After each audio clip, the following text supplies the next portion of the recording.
Shekinah glory, Shekinah glory, Shekinah glory, rest on me. Shekinah glory, Shekinah glory, Shekinah glory.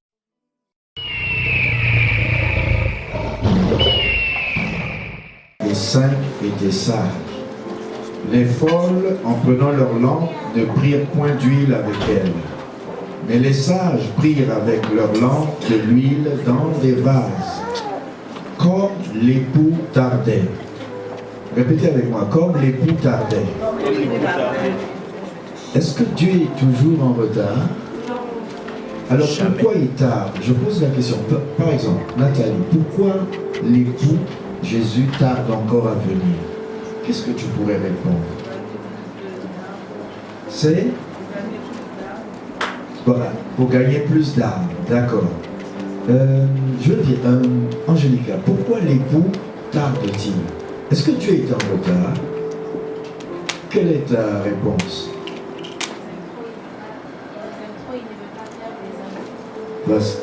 La première réponse était pour gagner plus d'âmes. Et la deuxième? Il nous aime trop. Alors, je posais la question à mon fils aussi, Junior. Pourquoi, d'après toi, il tarde à venir?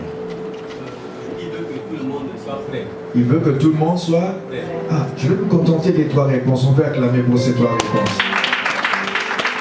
Plus d'âmes soient sauvées, il nous aime tant, tout le monde soit prêt. Et puis, c'est un des mots justement qui vient dans le texte. Comme l'époux tardait, tout s'assoupir et s'endormir. Vous voyez, tout le monde peut s'assoupir, tout le monde peut s'endormir.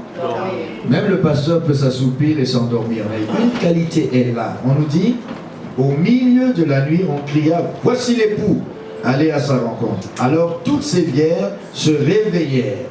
Tous, on peut se réveiller et entendre la voix de celui qui nous appelle pour le grand départ un jour. Et ils préparent leur lampe. Maintenant, il y a deux catégories. Les folles dirent aux sages, donnez-nous de votre huile car vos lampes s'éteignent. Les sages répondirent, non, il n'y en aurait pas assez pour nous tous. Allez chez ceux qui en vendent et achetez pour vous. Le problème ici, c'est que les gens ne se préparent pas assez. Les gens ne se préparent pas et ils sont surpris en route parce qu'ils font beaucoup de choses. Mais ils ne font pas la chose essentielle, c'est de remplir d'huile. Que voudrait dire remplir d'huile, maman Mirka? Mettre de l'huile dans sa lampe, ça voudrait dire quoi? Se préparer? Mais l'huile sert à quoi? L'onction. Mais dans les lampes, ça sert à quoi? À maintenir la flamme allumée. Est-ce que quelqu'un maintient sa flamme allumée? Amen. Vous la maintenez toute, votre flamme allumée, Amen. tous les jours, vous prenez soin? Amen. C'est important. Et regardez, donnez-nous de votre huile, car nos lampes s'éteignent. Il ne faut pas que nos lampes s'éteignent. Les sages répondirent, non, il n'en aurait pas assez, allez chez ceux qui en vendent. Et c'est le Saint-Esprit qui est capable de vendre cette huile. Il la donne gratuitement. Pendant qu'elles allaient en acheter, l'époux arriva. Celles qui étaient prêtes entrèrent avec lui dans la salle des noces et la porte fut fermée. Plus tard, les autres vierges vinrent et dirent, Seigneur, Seigneur, ouvre-nous. Mais il répondit, je vous le dis en vérité, je ne vous connais pas. Est-ce que cette parole est forte ou douce? Bon, moi, Sandrine, c'est ma première fille. Si je lui disais un jour, je ne te connais pas, vous pensez que ça ne va pas lui faire du mal? Beaucoup. Si je vous disais, mais pasteur, on était souvent avec toi. Jamais. Mais je vous dis un jour, non, mais je ne te connais pas, je ne me souviens plus de ton visage. Ça va te choquer. Parce que quand même, pasteur, depuis le temps qu'on est ensemble, tu ne m'as pas remarqué dans la salle? Parce que le berger connaît ses brebis et les brebis connaissent la voix du berger, n'est-ce pas? Mais si Jésus te dit, et il me dit un jour, je ne te connais pas. Il a dit même dans Matthieu 7, il a dit, Matthieu 7, allons dans Matthieu 7. Et ça, c'est un peu grave. De dire à quelqu'un, je ne te connais pas, je ne me souviens plus de toi, où est-ce que je t'ai vu? Matthieu 7, au verset 13. Entrez par la porte étroite, car large est la porte, spacieux est le chemin qui mène à la perdition, et il y en a beaucoup qui entrent par là. Quelqu'un dit beaucoup. Choisissent la voie de la largesse, de la facilité. Mais étroite est la porte, resserrez le chemin qui mène à la vie. Le chemin qui mène à la vie est-il large? Il est très étroit. Ça veut dire que c'est pas facile. Il est resserré. C'est-à-dire qu'il finit par un entonnoir. C'est-à-dire qu'il est étroit et de plus en plus resserré vers la fin. Ça veut dire que nous arrivons à la fin. Vous allez remarquer que beaucoup, de plus en plus, sont comme fatigués. Mais vous savez, il y a une chose qui est certaine. Le diable sait très bien ce qui se passe là-haut. Et il ne veut pas que les enfants de Dieu aillent là-haut. S'il peut les distraire, s'il peut leur faire perdre de l'huile, manquer de sagesse, être dans toutes sortes d'occupations, ça l'arrange. Et même une chose, je demande pardon à Dieu, avant tout pour moi-même, et pardon à Dieu pour nous tous. Pourquoi? Parce que si le Premier ministre du Canada se pointait ici et disait que l'église Shekinah, je trouvais bon aujourd'hui vous bénir. Et en tant que Premier ministre du Canada, au nom de la reine, etc., du gouvernement, je tiens à vous donner 100 000 $ chacun. Je ne sais pas qui va manquer. Qui est-ce qui va manquer? En plus, il nous visite, en plus, il veut nous bénir. Tout le monde sera présent. Pour au moins 100 000 $. Amen. Pour au moins 100 000 $. Et puis ensuite, on va saluer le Premier ministre. Amen. Ou si c'était la reine, c'est encore mieux.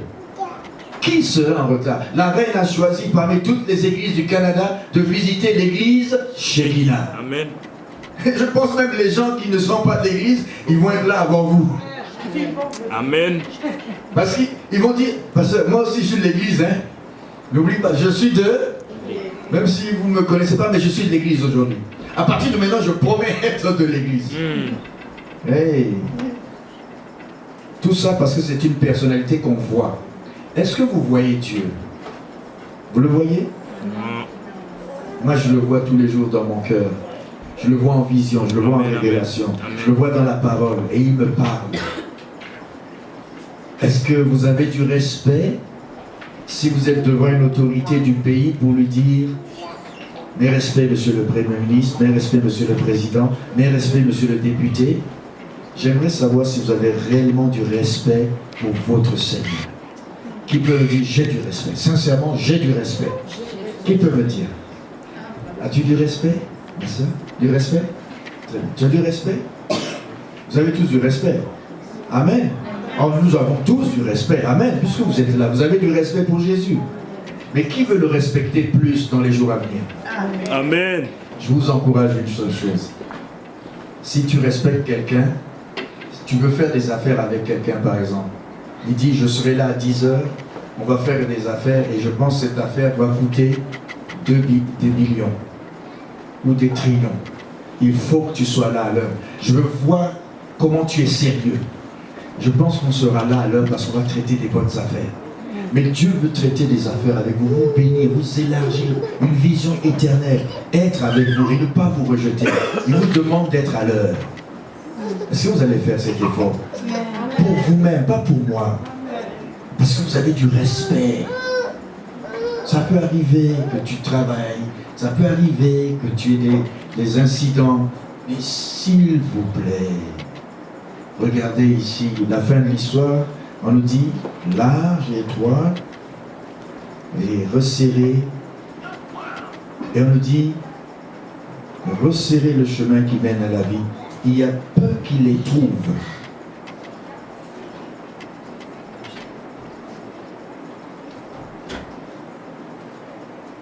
Ceux qui me disent Seigneur, Seigneur, n'entreront pas tous dans le royaume des cieux. Il y a une chose que je ne veux pas qu'il m'arrive, être disqualifié. Moi, son serviteur, je ne veux pas qu'arriver à la porte, il dit, je ne te connais pas. Connaissez-vous l'histoire de Béni? Béni, c'était un grand homme de Dieu. À un moment donné, il a divorcé avec sa femme.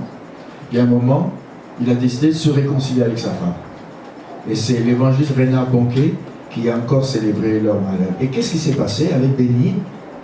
Il était trop impliqué dans le ministère, il avait négligé sa femme. Et une chose là, à un moment donné de ma jeunesse chrétienne, je faisais beaucoup de choses, je vois. Et à un moment, je me suis arrêté et dit, hey, il ne faut pas que Dieu vole le papa de ces enfants-là. Parce que souvent, on fait trop de choses ailleurs et on oublie notre famille. Et là, j'ai fait marche arrière, je me suis ajusté avec ma femme et mes enfants pour aller dans la même direction.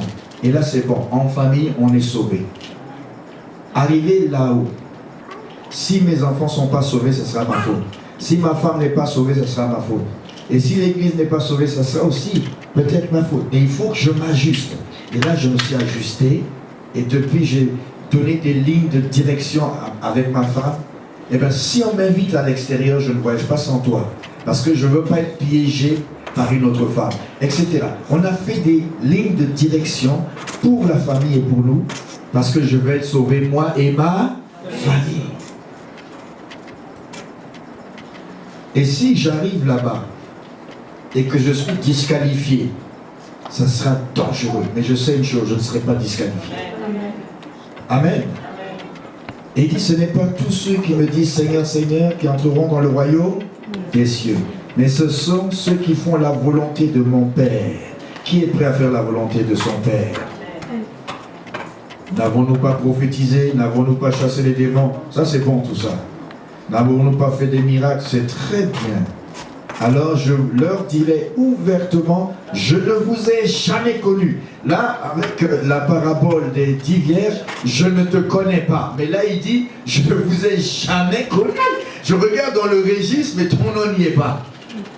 Mais écoutez, c'est fou. Jésus, c'est Jésus qui parle, l'homme d'amour.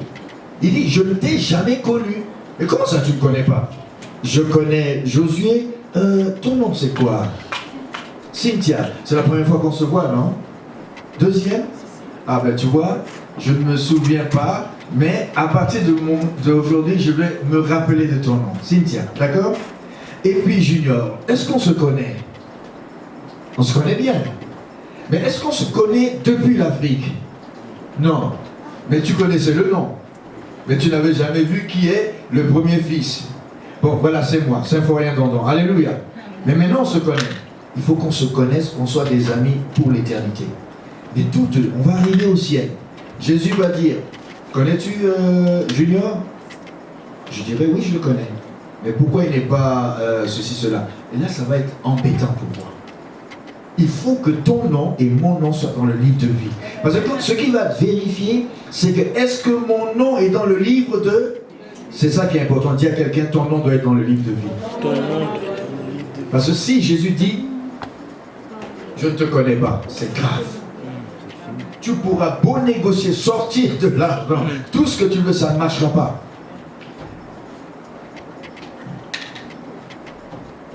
Dites avec moi, ceux qui me disent Seigneur, Seigneur, Ceux qui me disent Seigneur, Seigneur, n'entreront pas tous dans le royaume des cieux.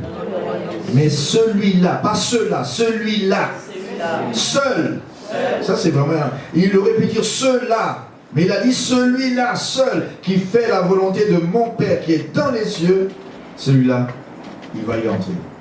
Plusieurs me diront Seigneur, Seigneur, n'avons-nous pas prophétisé? N'avons-nous pas chassé les démons? N'avons-nous pas? N'avons-nous pas? Alors je leur dirai, je ne vous ai jamais connu, retirez-vous de moi, vous qui commettez l'iniquité.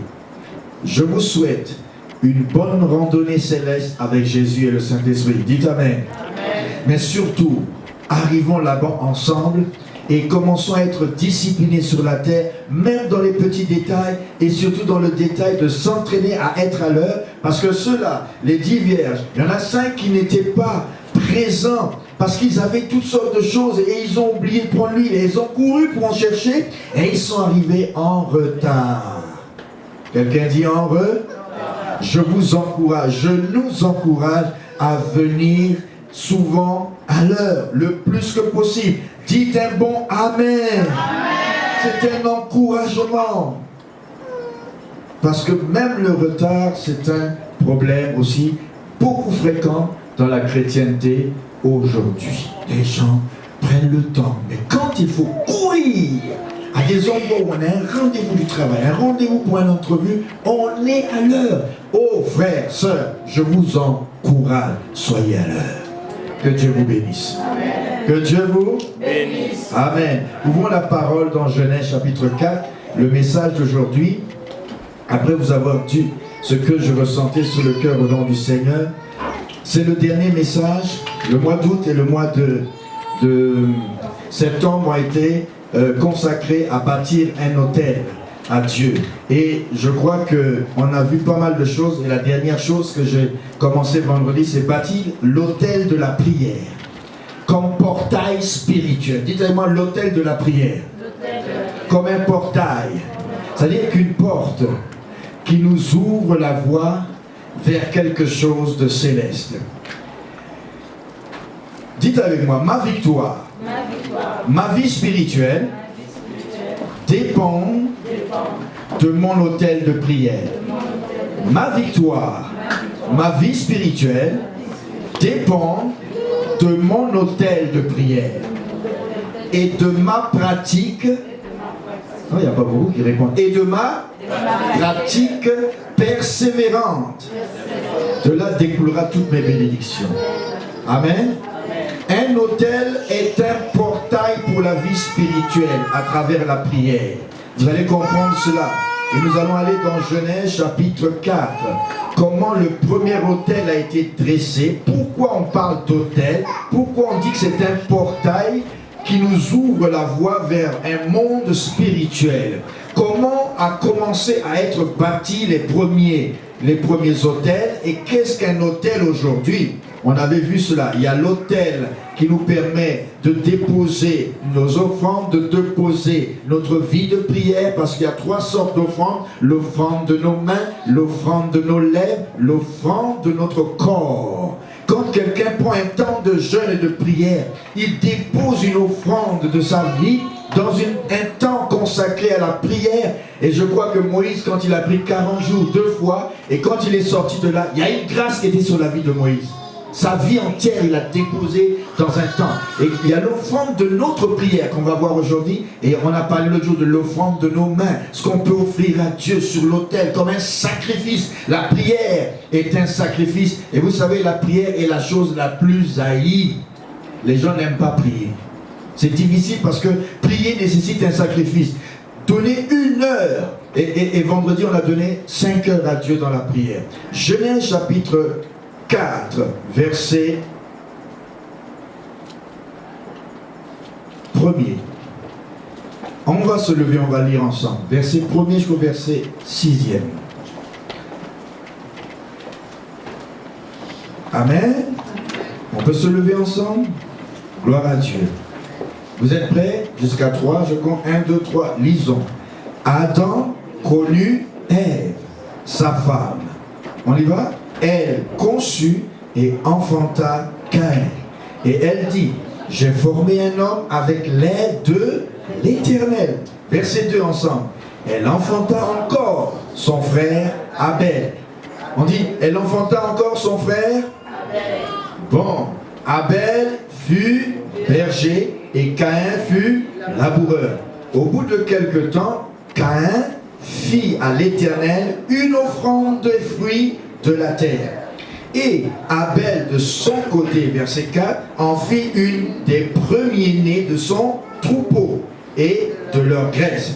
L'Éternel porta un regard favorable sur Abel et son offrande, mais il ne porta pas un regard favorable sur Caïn et sur son offrande. Caïn fut très irrité, son visage fut abattu. 6. Et l'Éternel dit à Caïn, pourquoi es-tu irrité? Et pourquoi ton visage est-il abattu? Je vais lire la suite, vous suivez dans votre Bible. Certainement, si tu agis bien, tu relèveras ton visage. Mais si tu agis mal, le péché se couche à la porte et ses désirs se portent vers toi. Mais toi, domine sur lui. Cependant, Caïn adressa la parole à son frère Abel, mais comme il était dans les champs, Caïn se jeta sur son frère Abel et le tua. Et verset 9, l'Éternel dit à Caïn, où est ton frère Abel? Il répondit, suis-je le gardien de mon frère? Et Dieu dit, qu'as-tu fait? Il y a un problème au ciel ici. La voix du sang de ton frère crie de la terre jusqu'à moi. Et le sang de ton frère est en train de discuter avec moi au ciel. Vous pouvez vous asseoir. Amen, amen, amen. Aujourd'hui, vous allez apprendre un mystère. Le sang parle. Amen. Est-ce que vous savez que lorsque les féticheurs, les marabouts, vous allez, nos parents allaient les voir, je ne dis pas vous, hein, vous êtes chrétiens aujourd'hui, amen. Amen. Et on dit, ah, qu'est-ce que tu veux qu'on fasse? Amène un coq, amène une chèvre, amène ceci. Et après, ils commencent à faire des incantations pour que ta soi-disant bénédiction vienne sur ta vie. Ou je veux un enfant, je veux être riche, je veux cela. Et là, le sang a coulé. Pourquoi le sang doit couler à chaque fois? Les gens ne comprennent pas pourquoi. Pourquoi les gens font tout autour du sang? Quand ils n'ont pas un animal, qu'est-ce qu'ils vont aller chercher encore?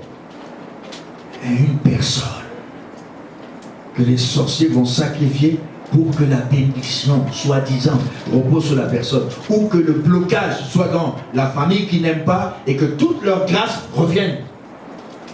Le sang a toujours parlé. C'est pourquoi la Bible dit dans Hébreux, sans que le sang coule et fusion de sang, pas de pardon. Pourquoi Jésus devait venir et pourquoi il devait mourir? Tout est affaire du sang. Et on dit que la vie est dans le sang. Amen. Mais là, on a au verset ici un homme, deux jeunes hommes. On ne sait pas quel âge ils avaient.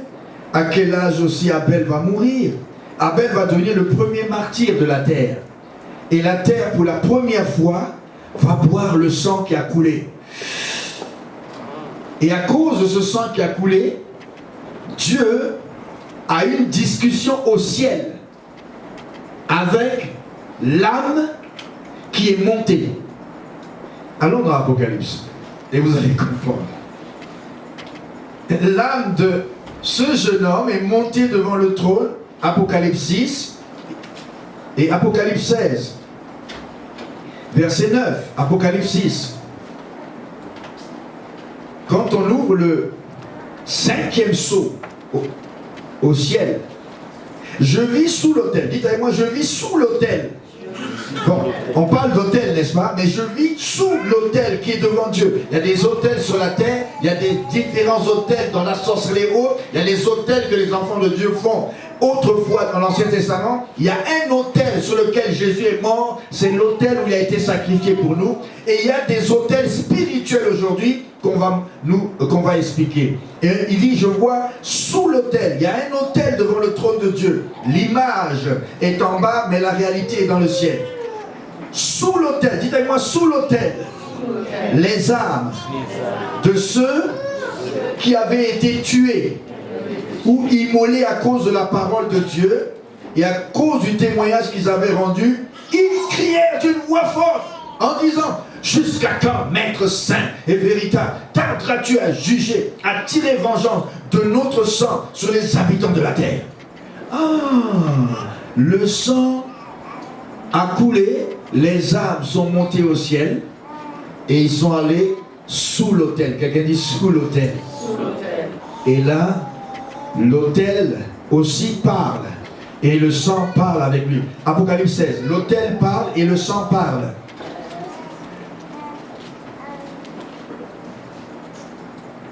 « 16, verset 6. On dit, le troisième ange versa sa coupe dans les fleuves. Hein? Et verset 6, car ils ont versé, et j'entendis l'ange des eaux qui disait, tu es juste, toi qui es vrai, c'est le verset 5, parce que tu as exercé ton jugement. Car ils ont versé le sang des saints et des prophètes, et tu leur as donné du sang à boire, et ils en sont dignes. Verset 7, Apocalypse 16. Et j'entendis l'autel qui disait, quelqu'un dit l'autel, qui est devant le trône de Dieu. Il y a l'autel des parfums. Mais il y a l'autel. Oui, Seigneur, Dieu Tout-Puissant, tes jugements sont véritables et justes. J'entendais l'autel qui... Un autel, ça parle. Écoutez-moi, est-ce qu'un autel, ça parle?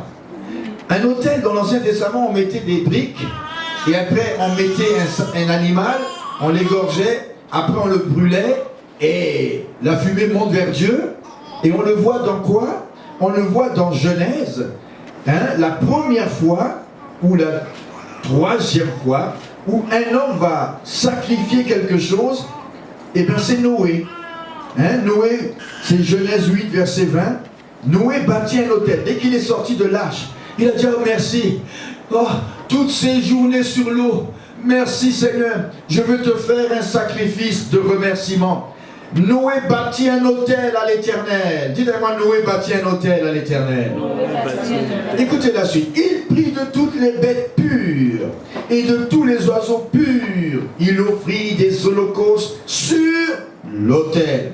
L'Éternel sentit une odeur agréable et l'Éternel dit en son cœur, je ne maudirai plus la terre. Ce que Noé vient de faire, ça me touche.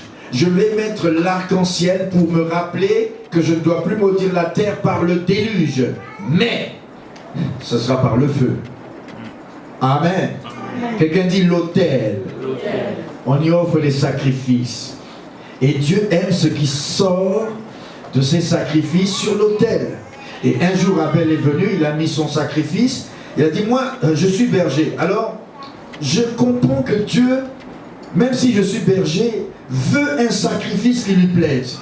Est-ce que vous savez comment il a su que Dieu voulait un animal? Je pose la question, ceux qui étaient là vendredi ne vont pas répondre. Comment Caïn et Abel devaient savoir que Dieu avait besoin sur l'autel d'un animal? Qui peut me dire cela? Et qu'il n'avait pas besoin de fruits, ni de feuilles. Quand Adam et Ève ont péché, qu'est-ce qui s'est passé? Ils ont su qu'ils étaient nus. Qu'est-ce qu'ils ont fait? Ils ont pris des feuilles, ils se sont cachés. Dieu a dit non, non, non, non, non. Je vais vous couvrir à ma manière.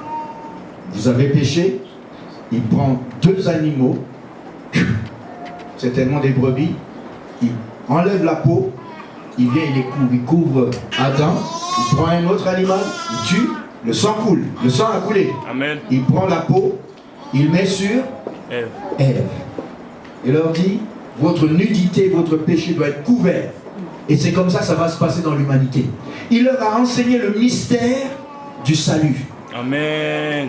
Et même qu'il leur a dit, après qu'ils ont péché, la semence qui viendra de toi, femme, va un jour écraser la tête du serpent, mais lui, il va vous mordre le talon. Ça veut dire qu'il va mourir. Ça va te faire mal. Mais la semence qui sortira de toi, femme, cet enfant, il va s'appeler le Messie. Amen. Il va mourir. Amen. Vous allez lui écraser la tête au serpent. Mais le serpent va mordre ton talon. Ça veut dire qu'il y aura quelque chose de grave. Amen. Amen. Donc Dieu, on ne nous dit pas tout, mais il a enseigné le mystère du salut à Adam et Ève parce qu'ils avaient péché. Et il a dit, regardez la preuve, vous devez vous couvrir d'une peau. Il faut que quelqu'un meure à votre place pour que je fasse couler le sang. Amen. Et que je prenne la peau pour couvrir votre péché. Quelqu'un me suit? Amen. Est-ce que quelqu'un me suit? Amen. C'est comme ça que Adam et Ève ont dit, écoutez, ce qui plaît à Dieu, c'est un sacrifice. Hein, et ce sacrifice, il a enseigné à Adam, Adam a enseigné, et vous voyez, maintenant, les deux ont travaillé. Quelqu'un dit, les deux ont travaillé. Est-ce que quelqu'un a travaillé cette semaine? Est-ce que quelqu'un a eu un bon salaire cette semaine? Et pour remercier le Seigneur, il vient offrir un saint. L'autre est un cultivateur, l'autre est un berger. Cela ne dépend pas que tu sois berger ou cultivateur, entrepreneur, homme d'affaires.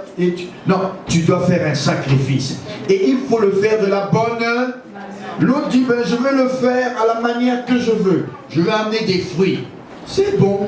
Mais il y a le sacrifice qui devait suivre avant les fruits, c'était un animal. Amen. En plus, nous peut amener des fruits.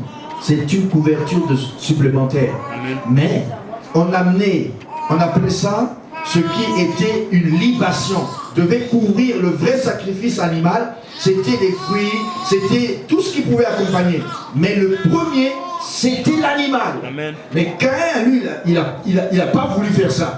Et son cœur aussi, on nous dit, allons dans 1 Jean, chapitre 2, le problème n'est pas le sacrifice, le problème était dans le cœur. Amen. Amen. Hello? Amen. Mais s'il avait suivi les principes de Dieu, ça aurait été bien. Mais il veut faire les choses à sa manière. Amen. Écoutez, on ne fait pas les choses à notre manière. Dis à quelqu'un, il y a la manière de Dieu. 1 Jean 3. 1 Jean 3, verset 11. Car ce qui vous a été annoncé et ce que vous avez entendu dès le commencement, c'est que nous devons nous aimer les uns. Ça dit je t'aime et tu dois m'aimer. Tu n'as pas le choix. Dis à quelqu'un je t'aime, tu dois m'aimer. Je t'aime, tu dois m'aimer. On est pognés ensemble. On doit marcher vers le ciel. On peut se donner des coups de coude, mais il faut régler tout avant la porte du ciel. Bah, si tu arrives là-haut, on dit qu'est-ce qui va se passer? Regardez. Verset 12. Et ne pas ressembler à Caïn, qui était du malin et qui tua son frère. Et pourquoi le tua-t-il? Parce que ses œuvres, quelqu'un dit ses œuvres. L'amour produit des œuvres, mais le péché produit les œuvres de la chair. Mais les œuvres de Caïn avaient un problème. C'est que dans son cœur, il avait déjà un problème. Nous allons lire dans Hébreux tout à l'heure. Et pourquoi tua-t-il son frère? Parce que ses œuvres étaient mauvaises et que celles de son frère étaient justes. Son frère était le plus jeune. Lui, il faisait les choses justement, comme Dieu lui demandait. Et son cœur était avec le Seigneur. Mais l'autre, non, je fais les choses à ma manière. Et puis mon cœur, d'abord, je n'aime pas mon frère, je n'aime personne. Et puis, je fais comme je veux. Vous savez, quand vous avez un cœur juste, automatiquement, ce qui est dans votre cœur va se traduire dans votre œuvre, dans votre comportement. Et quelqu'un m'entend? Si je ne t'aime pas, ça commence dans mon cœur. C'est pourquoi Jésus, en venant dans le monde, a dit, dans le sermon sur la montagne, eh bien, le problème de quelqu'un qui tue, ce n'est pas tuer de la main, mais on peut tuer dans notre cœur. La racine est dans notre cœur. Si je ne t'aime pas, c'est dans mon cœur. Je peux te montrer des apparences, mais tôt ou tard, tu verras que je ne t'aime pas. Parce que si je t'aime, je veux te le démontrer. Hello. Si je t'aime, je veux te le démontrer. Et si je ne t'aime pas, je t'évite. Hello. Tôt ou tard, même si je salue, mon cœur n'est pas là. Mais si je t'aime, je te regarde dans les yeux et je te dis, ma vie, je t'aime. Amen. Tu vas le sentir. Mais c'est comme ça, je t'accueille chez moi. Je te prends en charge. Je t'aime. Amen. Et il m'aime pas. Et amen. L'amour se démontre. Dis à quelqu'un, l'amour se démontre. Et ça se montre dans les œuvres. Or, les œuvres de l'esprit sont manifestes. Or, les œuvres de la chair sont manifestes. Galates 5, vous allez lire ça à la maison. Le fruit de l'esprit, c'est la paix, la patience, la bonté, etc. Eh bien, les œuvres de la chair, c'est toutes les autres affaires et la liste est longue. Mais alors, les œuvres n'étaient pas bonnes, c'est pourquoi il tua son frère. Écoutez bien, réglons nos cœurs quand nous venons à l'autel. Faisons les choses comme Dieu le veut. Quand je dépose mon offrande, quand je dépose ma vie dans la prière, quand je dépose dans le jeûne, toutes ces formes d'offrande doivent être faites avec la justesse de Dieu. Afin que Dieu dise, je sens que c'est une offrande bonne. Quelqu'un dit offrande de bonne odeur. Parce que si je ne le fais pas avec un cœur comme Dieu le veut, Dieu regarde mon cœur. Il va me dire, même tu m'as fait comment, même si c'est 50 milliards, je ne veux pas de cette offrande. Parce que ça devient pour lui de l'argent sale. Pourquoi? Il faut le faire avec un cœur juste. Un cœur selon le modèle ici. Et là, Dieu dit, ne vous étonnez pas que le monde vous hait, parce qu'il m'a haï. Allons dans Hébreux. Hébreux chapitre 11. Et on va continuer dans notre enseignement sur bâtir un hôtel de prière. Ça, ce sont les préliminaires. Quelqu'un dit ça, ce sont les préliminaires. Hébreux 11, verset 4. Les gens de la foi. On nous dit qu'il y a eu un homme de foi. Le premier, c'était Abel.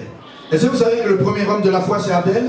Parce qu'il obéit par la foi à tout ce que Dieu lui demandait.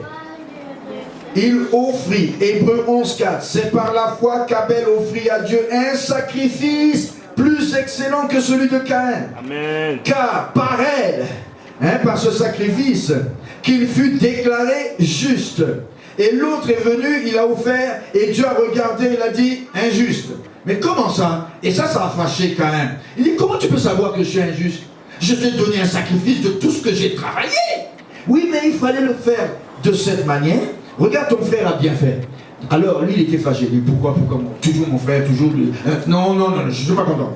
Il dit, ah, c'est comme ça. Ok, je vais le faire prochainement de la bonne manière. Amen. Mais là, il était tellement pris dans son cœur que le péché commençait à se coucher à sa porte. Quelqu'un dit, le péché, souvent, il ne se couche pas à l'intérieur. Il attend devant la porte de chez toi. Il attend que tu ouvres. Pas que tu sortes. Si tu ne l'invites pas, il ne vient pas. C'est ta volonté qui va inviter, oui ou non, si le péché et Satan vont rentrer, oui ou non. Amen. Tu dois le dire, ah, je domine sur toi, je refuse, j'aime mon frère, et je vais aller vers lui, et je vais demander pardon, et je veux faire ceci, et je veux faire ce que Dieu me demande. Quand tu décides, vouloir égale pouvoir, pouvoir égale gagner. Amen. Mais quand tu ne veux pas, tu ne peux pas. Mais quand tu veux, tu peux. C'est notre volonté qui nous protège contre Satan. Satan ne va jamais violer ta volonté. Il attend que tu le veuilles. Regardez quand Ève a pris le fruit et l'a mangé, Dieu attendait et Satan attendait avant de régner sur la terre. Il dit, le chef n'a pas encore mangé. Si le roi Adam mange, lui il est le roi de la terre. Dès qu'il aura mangé, sa volonté va se plier à Satan. Et là, la femme, il voit bien la femme qui prend le devant, qui discute, et c'est là que j'ai expliqué vendredi, il devait voir qu'il a donné des noms à tous les animaux. C'est lui qui était le roi, il donne des noms. Mais on nous dit que le serpent, qui était un animal très astucieux, Satan l'a utilisé. Donc le serpent a laissé Satan rentrer. Déjà c'était un problème. Ensuite, le serpent dit, jamais dans la Bible on a dit que Dieu, un homme a parlé, sauf quand au moins il donnait des noms, mais on ne nous a pas dit il dit, mais on nous dit qu'il donnait des noms. C'est-à-dire que quand il a vu le lion, il a dit, lion, chimpanzé, quel nom. Donc il avait la domination sur les animaux, la domination sur le serpent, qui n'avait rien encore fait. Et toi tu es serpent. Et quand le serpent vient vers la femme et qu'on nous dit le serpent dit, là il y avait un problème. Et là, il y avait un problème. Elle vous dit, tiens, depuis quand l'autre qu'on lui a donné le nom, il parle? C'est toi et moi, nous avons la parole. Est-ce que les animaux parlent? Même si le perroquet répète, ce n'est qu'un imitateur. Il ne parle pas régulièrement. Sauf la créature qui a le droit de parler, c'est l'homme. Amen. Est-ce que quelqu'un m'entend? Le seul qui peut parler, donner des noms, c'est l'homme. Tu es quelqu'un sur la terre. Amen. Et je te dis qui tu es après que j'aurai fini cette démonstration. Et là, est-ce que Dieu a-t-il réellement dit? Adam, il y a un problème, le serpent parle. Adam devait dire, pourquoi tu parles? Dieu, est-ce que tu as donné la parole? Moi je lui ai donné un nom, mais je ne lui ai pas donné la parole. Mais il parle. Ils devaient tous les deux revenir à Dieu. Amen. Mais là, il y a un serpent qui lui parle à sa femme. Et lui, on appelle ça le silence de l'homme. Quand l'homme se tait, alors que l'ennemi passe par la femme pour faire de la femme quelque chose que Dieu ne veut pas, c'est là que j'ai dit, ce vendredi, il y a le problème du féminisme qui a commencé dans le jardin d'Éden. Amen. La femme n'a jamais appris des choses qu'à travers Adam. Est-ce que vous le savez? C'est à Adam que Dieu a parlé en premier. Il lui a dit, voilà les commandements. Après, il a pris la côte, dit, maintenant voilà ta femme. Enseigne-lui ce que je t'ai dit. Amen. Il faut que l'homme prenne sa place. C'est lui que Dieu a créé à la tête. S'il n'est plus à la tête, il y a un problème dans la création. Parce que Dieu le Père, Dieu le Fils, Dieu le Saint-Esprit.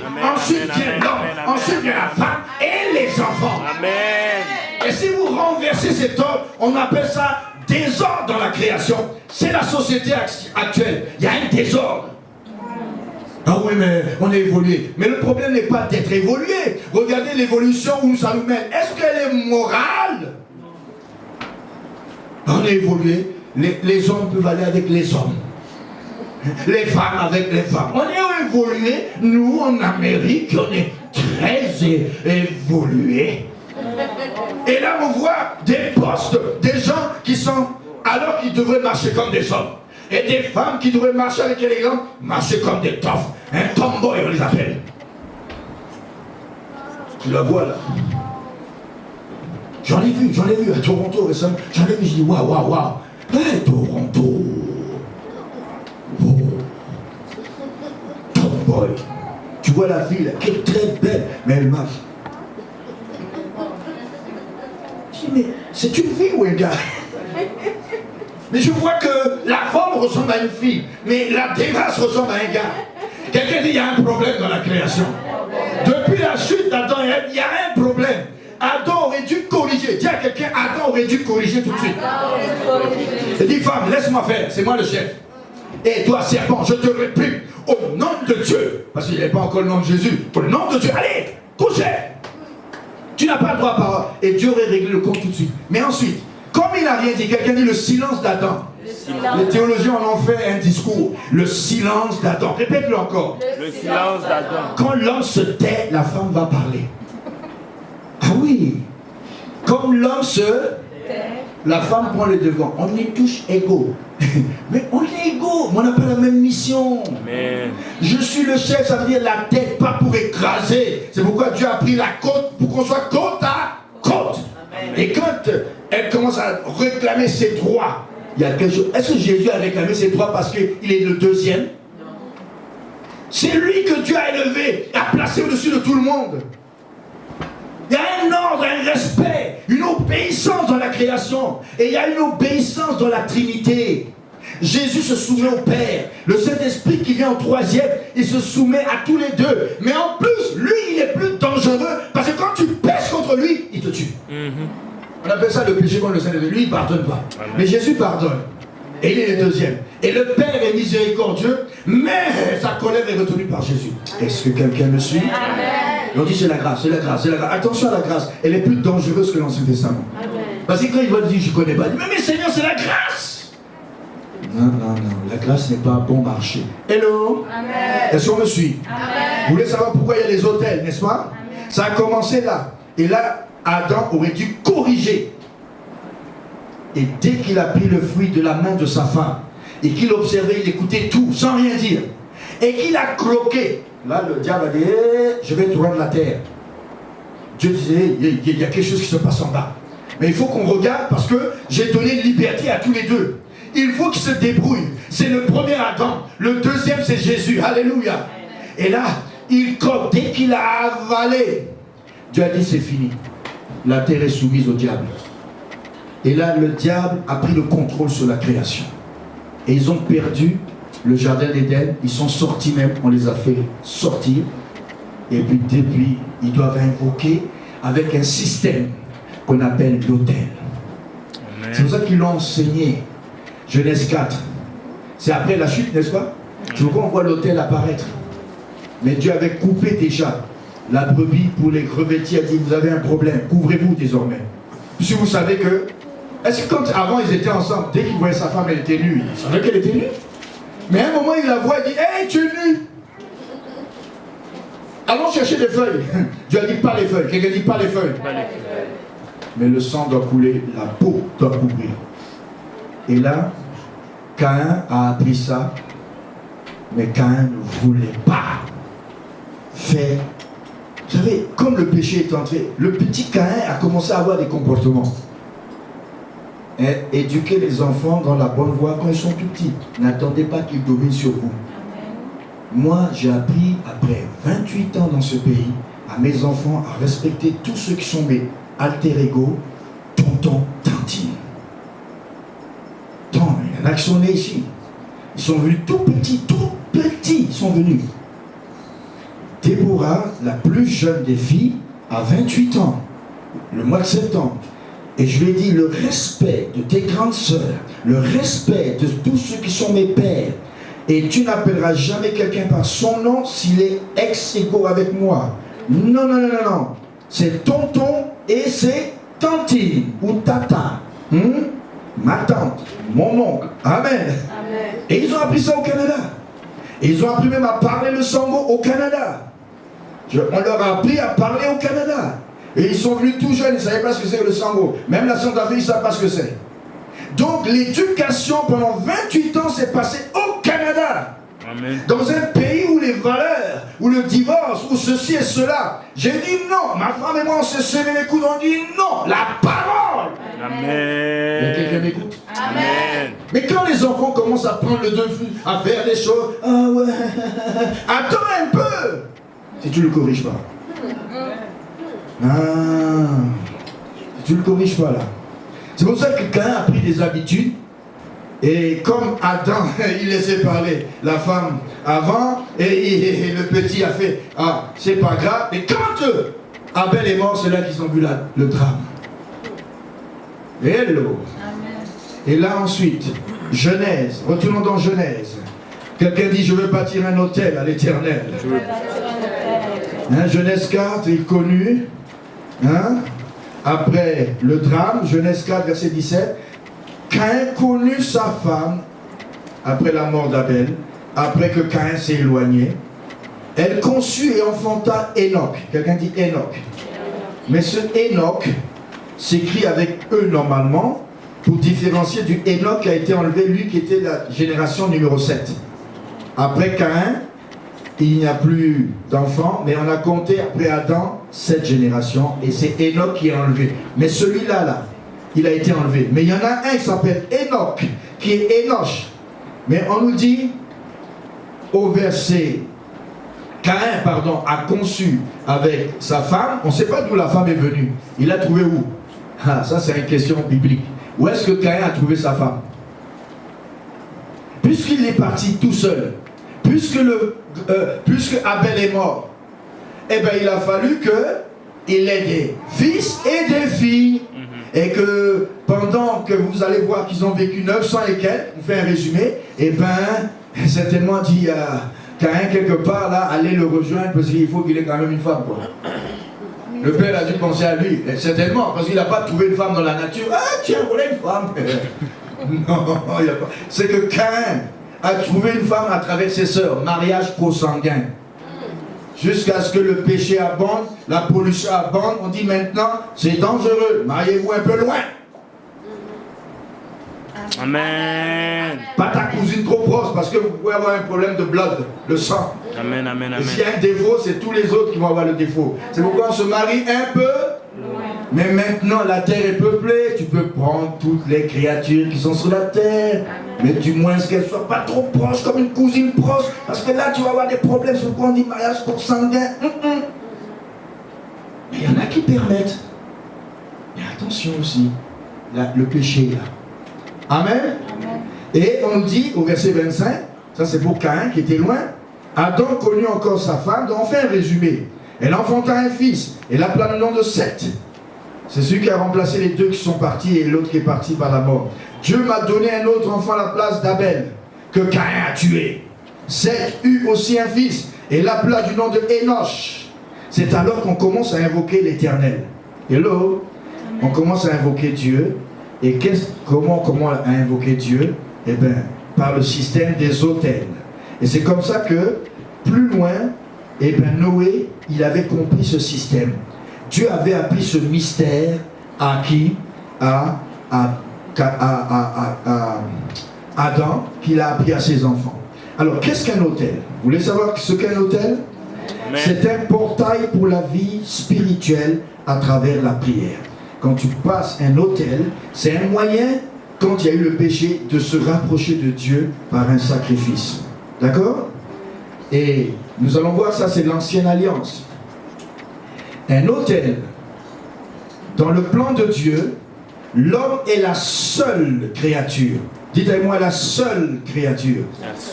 La seule entité sur la terre, sur une base légale, c'est-à-dire selon la loi de Dieu, même la loi des hommes, qui a l'autorisation de contacter créé le monde spirituel à partir de la terre. Est-ce que vous savez que c'est l'homme? Avez-vous des animaux invoquer des démons ou invoquer Dieu? Est-ce que vous avez vu ça? Mais l'homme a le pouvoir de rentrer dans le spirituel en contact. C'est ça que je suis en train de dire. Quand il se met à prier, il peut soit invoquer les démons, les anges tombés ou Dieu. Lequel voulez-vous invoquer, s'il vous plaît? Dieu. Est-ce que vous voulez que votre maison soit un endroit où les anges, ma fille, arrivent et disent, oh, je me sens tellement bien ici. Je veux parler québécois, ici. Je me sens tellement bien ici. Oh là là, ça sent bon. Ça sent la prière, la femme prie. Oh, les enfants prient. Oh, le papa, il prie. Oh, il enseigne la parole. Les anges viennent, ils s'assoient. Ils aiment des maisons comme ça. Dis à quelqu'un, ils aiment des maisons comme ça. Mais les maisons où il dit, oh, c'est pas la bonne adresse. Quelqu'un dit, c'est pas la bonne adresse. Tu rentres dans de telles maisons. Hey, toi là, ma femme, amène-moi à manger ici. Et la femme dit, est-ce que moi je suis ton boy? D'abord on est au Canada maintenant. Tu n'en es plus en Afrique. Ça commence la guerre. En Afrique, c'était soumission. Parce que quand tu as un problème, les parents se rassemblent, on traite ça en famille et on donne des amendes. Mais là, il n'y a plus d'amende.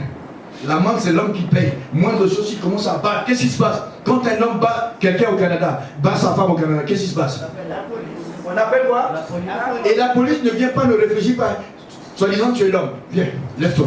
Ils viennent, avant de te juger, comme les Chinois disent, on te coupe la tête d'abord. On te met, on t'amène là-bas, on dit qu'est-ce qui s'est passé avec les manettes dans le dos? Tu dis, mais j'aime ma femme. C'est pas moi qui l'ai tapé, c'est elle qui a commencé à me taper. Elle a même sorti un couteau, j'ai voulu me défendre. Et là, la police, elle a crié, il me tue. Elle a lâché le couteau. Vous avez vu le couteau était par terre? C'est pas moi qui l'ai tué. Tant pis, vous avez fait la prison pareil. Quelqu'un dit, l'Amérique. Il y en a qui pensent, je le dis, rester en Afrique. Et voilà. Quelqu'un dit, et voilà. Quand une maison est visitée par Dieu, les anges aiment cette place. Dis à quelqu'un, les anges aiment cette place. Parce qu'on invoque Dieu. Mais quand une maison, il y a des problèmes, il y a des querelles, il y a des disputes. Ne vous étonnez pas que les démons viennent faire. C'est bon ici. Mais il y a de la haine. Donc, c'est monté là. Il y a de la colère. Ils ne demandent jamais pardon quand ils dorment. Je me sens bien ici. Et alors, quand quelqu'un entre dans ce toit-là, sous ce toit, il le sent dans son esprit. D'abord, quand il vous reçoit, il vous regarde avec des yeux bizarres. Frère, je t'aime. Faites comme ça. Ça ne marche pas. Quand les anges sont là, vous allez le sentir. Mais quand les démons sont là, tu mets ton pied, tu le sens. Tu le sens. Alléluia. Dans le plan de Dieu, l'homme est la seule créature sur la terre sur une base légale avec l'autorisation de contacter le monde spirituel. Ça dépend comment tu contactes le monde spirituel. Toute autre créature aura besoin d'un système d'autorisation. Si un ange veut rentrer sur la terre, il a besoin d'un système. Quelqu'un dit un système. Vous savez que même Dieu est lié dans ce système. Parce qu'il est esprit. Les esprits, ce sont les anges aussi. Les démons aussi. S'il faut mettre le pied sur la terre, Dieu a dit dans le psaume, la terre c'est la juridiction de l'homme. Il était roi sur la terre, il a donné à Satan. Maintenant, le ciel, c'est sa juridiction. Et il a fait une démarcation, et parce que la liberté de l'homme l'exige. Il a dit, je te donne la terre, domine. Moi, dans le ciel, je domine et je règne. Amen. Tout autre système a besoin d'une autorisation. Un hôtel, dites-moi, un hôtel est un système d'autorisation. Ce n'est pas juste un monument. Alors, notez bien ça. Un hôtel est une plateforme. Dites avec moi plateforme. Où le règne de l'esprit peut faire un contact avec la réalité physique. Sur une base terrestre légale. Dès que tu commences à faire comme les ancêtres, et tu invoques les esprits des ancêtres, le démon se plaint, dit, vous m'avez appelé. Et là tu as un problème après. Tu veux le chasser, comment tu vas faire maintenant? Quand tu ouvres la porte au démon, c'est difficile de fermer après. Les ancêtres ont invoqué, ils ont invoqué dans nos tribus, dans nos peuplades, ils ont invoqué toutes sortes de faux dieux et ils ont contaminé tous les descendants et ils les contrôlent dans l'esclavage et l'aveuglement. Maintenant, pour les faire sortir, c'est seul Jésus. Amen. Un hôtel est une plateforme, répète-le, un hôtel est une plateforme. Un esprit ne peut pas, ou une créature quelconque ne peut pas entrer dans une autre créature ou un autre territoire sans la configuration pour habiter ce territoire. La configuration, la figure qui est l'autel, qui lui est donnée pour lui dire j'ai le droit, ils m'ont invoqué, je dois venir. Faites attention à la manière que vous invoquez Dieu. Dis à quelqu'un, fais attention à la manière. Parce que ton adoration à partir de ton autel dans la nouvelle alliance, nous allons voir, va attirer Dieu ou va attirer autre chose. Donc, un esprit ne peut habiter sur terre sans un corps. C'est pourquoi Jésus, il regarde le ciel avec son Père, il dit, Père, il faut que je m'incarne. Il faut que je prenne la forme d'un homme pour sauver les hommes. Et dans cette chose, il a pu venir sur la terre et être lui-même un autel pour que son sang coule lui-même. Quelqu'un dit, lui-même il a versé son sang. Et Hébreu a dit, me voici, j'ai dit, oh Dieu, avec tu m'as formé un corps, je suis entré dans le monde et je me suis donné sur la croix. Et quand il a fini, Hébreu dit, au chapitre 7, 8, 9, il est monté avec son propre sang. Il a dit, Seigneur, tu as besoin du sang pour pardonner les hommes, me voici. Et là, dès qu'il est entré au ciel, eh bien Dieu a dit, qui est digne d'ouvrir le livre? Il a dit, me voici, on dit, le lion de la tribu de Judas, l'agneau de Dieu immolé, qui est mort. Eh bien, il a été donné le pouvoir de prendre le livre et de dire, la terre maintenant est rachetée. Et le ciel a été écrit dans Apocalypse 5. Il a le droit de nous racheter. Qui veut être racheté? Amen. Je veux être racheté. C'est grâce à l'autel de Jésus-Christ. Maintenant, l'autel, c'est dans mon cœur. Quand je viens devant l'autel ici de la Sainte Seine, l'autel de la prédication, l'autel des offrandes, je viens avec un cœur sauvé, une conscience purifiée, et par le sang de Jésus qui a le droit au ciel, et il se tient à côté du Père, sur l'autel. Le trône de Dieu est devenu un autel, et devant lui il y a même un autel, et il y a des parfums, dit Apocalypse 9 et 8, qui montent vers lui, et il sent la bonne odeur de ta prière. Et quand tu pries avec les offrandes de tes mains, il dit Amen. Avec l'offrande de tes lèvres, il dit cette prière, la louange me plaît, son adoration me plaît. Il met son sceau. Quand il voit que tu mets un temps à part dans le jeûne et la prière, et tu offres tout ton corps, il dit Amen. Il a fait 10 jours, Amen. Il a fait tant de jours, donnez-lui de l'onction. Il domine sur ses ennemis. Amen, amen, amen. Quelqu'un le comprend? Amen. Un esprit ne peut habiter sur la terre sans un corps, car c'est contraire à la loi terrestre. Pour fonctionner sur la réalité terrestre, nous devons avoir un corps. Quelqu'un dit un corps. Tout esprit, incluant Dieu lui-même, est à la merci d'un corps. S'il veut fonctionner, ou il te montre en vision, ou il doit prendre une forme humaine et venir voir M. Abraham avec 3 personnages. L'un est Dieu, les 2 sont des anges. Il dit, je suis obligé de prendre un corps pour lui te dire, tu auras un enfant. Hello.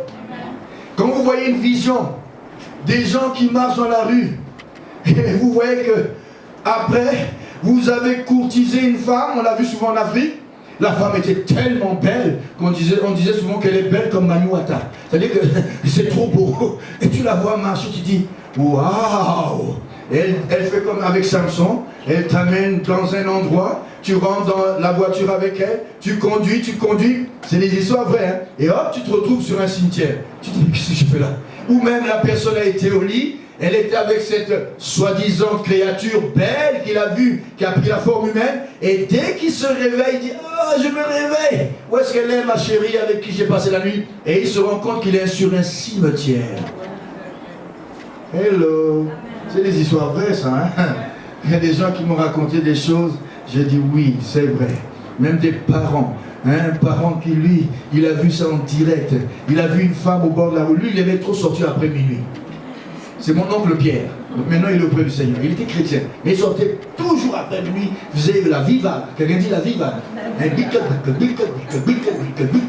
Et là, il roule avec sa mobilette. Quelqu'un dit mobilette. Et il arrive, il voit à l'angle, là où il y a la Fateb, au croisement là, il voit une femme blanche. Il dit, aïe, j'ai une femme blanche aujourd'hui. Il ne savait pas que c'était Miss Mamiwata. Il s'arrête. Il dit, je peux vous accompagner quelque part? Il dit, oui, je vais dans la même direction que vous. Et lui, il est tout content. Et là, il veut démarrer sa mobilette. Ça ne marche pas. Et il est mécanicien. Hein. Il dit, ah, il va falloir que je vois ce qui ne va pas. Tout à l'heure, ça marchait bien. Et là, il se baisse comme ça, il est en train de faire. Il voit les belles jambes de la femme sont devenues des... comme des chevaux. Jésus, là aujourd'hui, j'ai chaud. Et elle fait, bon. C'était Mamiwata qui avait repris sa forme. Et il voit des cheveux longs par terre. Mais il voit des jambes comme... Ça c'est... Ils m'ont raconté ça. Hein. Et là il dit, eh, si je me retourne et que je touche avec ses yeux, je suis fini. Et là il a poussé. Et là il a entendu. Et il a poussé. Et le Seigneur, débat. Il est parti. Mon petit frère, quand il me raconte ça, il dit, ah, tonton Pierre, il a eu des histoires la nuit. Parce qu'il aimait boire et il aimait toutes sortes de choses. Il a dit, c'est fini, oh. Quelqu'un dit, il nous faut des histoires comme ça. Mais on a fait ses courants. L'oncle Pierre, quelqu'un dit, l'oncle Pierre a calculé ses sorties. Et s'il voit quelqu'un voir la route, tu sais pas qu'est-ce que... Dis à quelqu'un, tu sais pas ce que tu vas ramasser. Si je mens, il y a des gens qui sont d'Afrique ou d'Haïti qui vont me confirmer ça. Même ici on voit ça. Hein? Mais les gens, ils ont des expériences ici, les jeunes. Sauf Dieu le sait. Amen. Quand ils prennent leur table de Ouija, ils mettent ça comme ça. Ils commencent. Et puis, mais on dit, il y a des gens, il faut lever les tables. Mais ça c'est quoi ça? Vrai ou faux? Le Ouija c'est dangereux. Il faut l'éviter, les tables, les choses. Ah, c'était fun! Après, vous voyez leur vie, c'est du fun. Ça devient des gangsters. Quelqu'un dit gangster. Ce monde. Adam savait comment invoquer la présence de Dieu par le sang d'un animal. Est-ce qu'on est d'accord? Et il a enseigné ça à ses enfants. Mais là où je vais vous venir, quand son enfant Abel a fait le sacrifice, l'autre a fait le sacrifice, il dit, la voix du sang de ton frère discute avec moi dans le ciel. Vous avez compris pourquoi? Le sang va sous l'autel et parle à Dieu. Donc ça veut dire quoi? J'ai demandé pardon à Dieu il y a plusieurs années parce qu'un jour j'ai fait une bêtise avec une jeune fille. Elle est tombée enceinte et on a décidé d'avorter. Moi j'ai fait ça. Mais j'ai dit, c'est normal, je ne peux pas porter d'enfant comme ça, hein? Je suis trop jeune. Elle dit, oui, moi aussi je suis trop jeune. Mais j'ai appris dans des révélations et dans la parole que l'âme là de cet enfant va sous l'autel et réclame. Ils m'ont avorté. Je voulais vivre. Quand est-ce que tu vas faire jugement sur Symphorien et sur X? Donc c'est le moment de demander pardon à Dieu avant d'aller au ciel. Pour toutes les erreurs qu'on a faites, on pensait que ce n'est pas un péché, mais c'est un péché. Ces pauvres créatures, dès qu'elle est formée, on voit comment elles se battent pour éviter la pince qui les cherche. Et ils meurent. Si petit soit la créature, dès que c'est enclenché, Dieu veut que tu laisses ça. C'est toi qui as voulu ainsi, il faut laisser ça comme ça. Amen. Quelqu'un dit responsabilité exige. Parce qu'il y a un témoignage qui parle, la voix du sang. Dites avec moi la voix du sang. C'est le symbole de l'autel. Et c'est ça qui va autoriser Dieu. Il dit, Caïn, la voix du sang parle contre toi. Oh, c'est pas vrai. Mais où est ton frère? Mais est-ce que je suis le gardien de mon frère? Mais tu ne sais pas que la voix de son sang crie vers moi depuis la terre et au ciel, sous l'autel. C'est le premier martyr. Eh bien, je dois juger cette situation. Ah oui, mais c'est pas moi, c'est pas moi. On peut dire c'est pas nous, mais quand on a fait la chose, le jugement arrive. Amen. Et là, Dieu a jugé Caïn. Dieu est obligé et autorisé à cause du sang qui est le symbole de l'autel, parce que c'est après un autel qui a été monté que l'autre est mort. À cause de son sang et de l'autel qu'il avait fait monter à Dieu, l'autel d'Abel parlait à Dieu. Et on nous dit que dans Hébreu, le sang de Jésus parle mieux que celui d'Abel. Est-ce que vous avez lu ça? C'est-à-dire que les gens qui nous sacrifient, qui essaient de nous tuer, appelez l'autel du Christ. Offrez-vous un autel de la prière. Offrez-vous un autel pour contrecarrer. Quand ils ont mis des sommes, dites Seigneur, je sais que je suis bloqué à cause de quelqu'un comme ça. Mais Seigneur, voici, je dépose mon offrande. Voici ma vie dans le jeûne. Voici ma prière à l'autel. Et là, Dieu dit oui, ça va parler maintenant. Parce qu'il faut faire un sacrifice aussi. Jésus est mort, mais il veut voir aussi à quel point tu peux contrecarrer l'autel des gens qui t'en veulent. Il y a des gens qui restent comme ça. Je ne veux pas que tu prospères. Je ne veux pas que tu prospères, Nathalie. Je refuse que tu prospères, Nathalie. Toi, tu dois dire, oh, Seigneur, tu vois, mes ennemis sont nombreux. Non, non, non, non, non, non, non. C'est terminé ça. Tu vas te lever, Nathalie. Tu vas te lever, peuple de Shekinah. Tu vas dire, je dépose d'abord mon offrande. Ensuite, je dépose une offrande de prière. Je vais prendre des nuits. Je vais prendre des jours. Même s'il faut ajouter des jeûnes.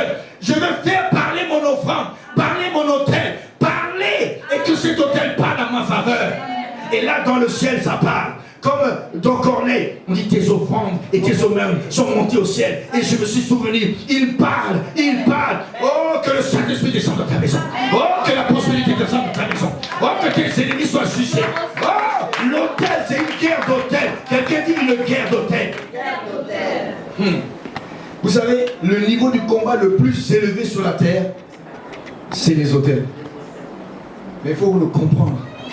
Quand tu sais faire ton offrande, tu dis là, j'avais demandé un enfant. Dieu m'a béni. Je fais une offrande de Samuel. Et tu viens là, tu déposes une offrande à l'autel. Tu dis, Seigneur, ça c'est pas digne. Ça c'est pas offrande régulière. C'est pas pour la maison. Mais c'est pour honorer ton action dans ma vie. Voilà l'autel. Ça c'est une offrande. Mais encore, tu dis, Seigneur, non seulement mes ennemis me combattent, tu fais une offrande à cause des ennemis, tu dis Seigneur, tu t'es donné à la croix, mais je vais faire une offrande qui vraiment soit sacrificielle. Et je vais prendre un temps de prière. La plupart du temps, j'ai un frère, quand il finissait son 40 jours, il est venu un jour là, il me dit, pasteur, il faut que je scelle ce 40 jours, parce que ça avait un but de temps et de temps. Et il me donne une montre en or. Je dis, pourquoi tu fais ça? Il dit, parce que j'ai promis à Dieu un autel. Et je ne comprenais pas ça. Mais pourquoi l'autel? Pourquoi? Jésus est mort. Mais un jour Dieu m'a ouvert, je dis, tu ne comprends pas ce qu'il fait. Il est en train de faire quelque chose pour déclencher quelque chose. Amen. Quelqu'un veut déclencher quelque chose? Quelqu'un veut déclencher quelque chose? Quelqu'un veut déclencher quelque chose? Contre tes ennemis, contre ceux qui se lèvent le matin de bonheur, ils commencent à dire du mal de toi, ils commencent à parler de toi, et les gens disent oh, que cette famille soit bloquée, que telle personne soit bloquée. Les sorciers font de même, mais il y a des gens qui font comme ça. Et nous disons au nom de Jésus, là tu peux dire toute malédiction est sans effet, parce que je viens à l'autel. Et je dépose à l'autel, je dépose ma vie à l'autel, je dépose mon offrande à l'autel, je dépose ma vie dans le jeûne et la prière. Seigneur, regarde mon offrande, parle à ma faveur. L'autel de la croix plus mon offrande, parle à ma faveur contre mes ennemis. Il y a une guerre d'autel qui est engagée. Tu peux te coucher, tu peux te lever, mais ton autel élevé va parler en ta faveur. Que tu dormes, que tu sois debout, et bien même là. Et vous savez que l'autel peut être une église. L'autel peut être une personne, l'autel peut être une institution, comme à Jérusalem, Dieu avait établi un système. L'autel peut être le trône de Dieu. Depuis le ciel, il a son autel, Jésus est dessus, et il contrôle l'univers jusqu'au temps de la fin. L'autel est important. L'autel, c'est aussi une personne. Tellement sa vie de prière, sa vie de prière, sa vie de prière, sa vie de jeûne, ses offrandes à Dieu. Il demande la protection des enfants de Dieu. Il demande que Dieu agisse.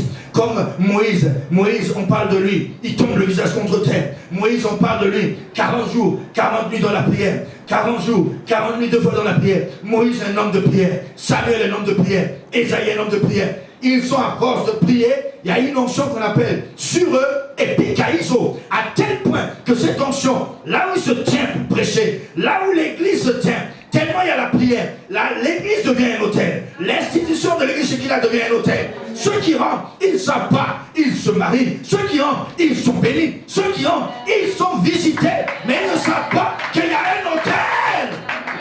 Et la personne même, tellement le leader, qui est le gardien de l'autel, qui prie, jour et nuit, bénis-les, fais quelque chose, transforme-les, visite-les quand je vais prêcher. Et là, tu entends et tu ne sais pas par où c'est venu. Même si tu viens faire comme le frère Josué, tu te roules par terre devant l'autel. Dès que tu te lèves, il y a une onction de grâce qui repart avec toi à la maison.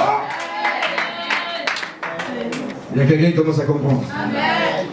Et là, même il y a des endroits qui sont des portails. Hein, parce que Abraham, je termine, avait demandé à Dieu, dès qu'il a reçu une promesse. Quelqu'un dit promesse égale alliance. Dieu a dit, je fais une alliance avec toi. Et vous savez ce qui peut activer l'alliance? C'est quoi? C'est l'autel. Dès qu'il a entendu qu'il y a une alliance, Genèse 12, 8, il a fait une offrande à l'autel. Genèse 13, il a encore fait une offrande. Là, à cause de cette offrande, il va en Égypte parce qu'il a peur. Dieu le bénit par le roi d'Égypte. Il devient millionnaire. Il fait encore, après cela, une offrande. Chaque fois, il a été à la guerre, il a gagné. Il revient de la guerre. Il donne sa dîme à Melchisedec. Melchisedec le bénit. Offrande. Amen. Il va avec 300 guerriers contre des milliers de gens. Il les gagne tous. Oh, dans la guerre spirituelle, dès que tu commences avec les autels, tes victoires dans le combat spirituel sont simples. Et là, Abraham devient puissant. Genèse 26. Son fils, la grâce de l'alliance qui est sur son père, revient sur lui. Et bien, il sème dans la sécheresse. On dit qu'il récolte au centuple et il devient riche à excès. Genèse 26. Son fils qui est choisi, Jacob, lui, il fuit, il fait des bêtises, il fuit. Et il a 12 enfants, il devient riche. Tout ce qu'il y a son beau-père lui revient. Son beau-père se fâche, veut le tuer. Dieu dit attention. Son grand-père a offert un autel. Et là où il était en train de fuir avec ses bêtises, il s'est couché sur le sol où son grand-père a Bethel avait fait une offrande. Eh bien, l'échelle s'est ouverte vers le ciel.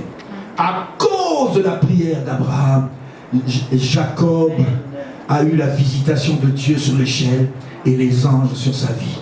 Il a ouvert, Abraham, un portail. Est-ce que vous savez que lorsque quelqu'un prie pour vous, il ouvre un portail sur vous, et les fils et les filles dans la chair, et les fils et les filles dans l'esprit ont un portail de bénédiction sur leur vie. Ils ne savent pas pourquoi il y a ce portail, mais le Père avait prié, et il avait ouvert le portail pour ses enfants. Et je vous dis qu'aujourd'hui, il y a un portail à Shekinah. Celui qui veut le recevoir, il va recevoir cette grâce. Mais à toi aussi d'ouvrir tes portails pour tes descendants. À toi d'ouvrir une portail spirituel pour que ta vie soit bénie. Et que toutes les promesses qu'il a faites avec toi, l'alliance qu'il a fait avec Jésus avec toi, eh bien, ton autel donne la possibilité à l'alliance de devenir active et vivante. J'ai terminé mon message. J'ai terminé mon message. Il y a beaucoup de choses à dire. Mais lève-toi maintenant. Lève-toi maintenant. Oh, si tu comprends ce principe, il n'y a aucun ennemi qui va te toucher. Si tu comprends ces principes, il n'y a aucun ennemi qui va te toucher. Mais viens avec un cœur comme Abel. Bâtis ton autel. Tu sais comment bâtir maintenant? Ah oui.